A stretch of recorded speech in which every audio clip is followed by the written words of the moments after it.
polizia locale ha detto bene nell'ultima parte della conferenza stampa. Sì, è una provocazione, nel senso che snocciolando i numeri di un anno di attività delle donne e degli uomini che indossano con professionalità la divisa, ci si rende conto che la loro presenza è una presenza fondamentale per tenere in equilibrio una comunità, per far rispettare le regole, per tutelare il commercio, per far rispettare i limiti di velocità. Ovviamente si vorrebbe fare ancora di più perché i cittadini continuano a segnalarci tante segnalazioni.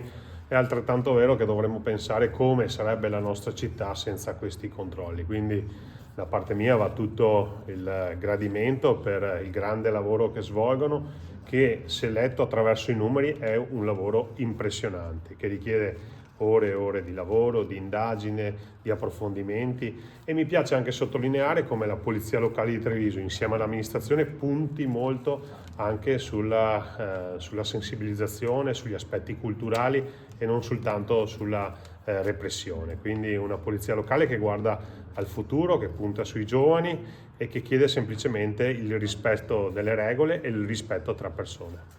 Per quanto riguarda la sicurezza, lei ha invocato la zona rossa anche in via Dandolo, ecco, e adesso il nuovo pacchetto sicurezza, metal detector, coltelli a scuola. Come sta vedendo questa nuova soluzione?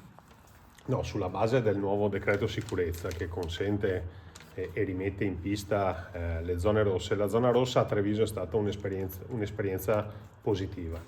Quando è stata introdotta in via Roma abbiamo visto che in poche settimane siamo riusciti di fatto ad allontanare quelle poche persone che comunque siano rese protagonisti di episodi spiacevoli. Quindi nell'ultimo comitato di pubblica sicurezza io mi sono permesso di dire che nel momento in cui si dovesse riaprire il ragionamento di inserimento della zona rossa, si poteva anche valutare un'altra zona che era stata oggetto di recente di qualche situazione spiacevole, che è adiacente alla precedente zona rossa, ma estendendola un po' si poteva coprire anche quell'area territoriale. Ovviamente la mia è stata una riflessione che ho rimesso al tavolo della prefettura, perché poi la competenza per realizzare o meno la zona rossa resta in capo al prefetto e al questore.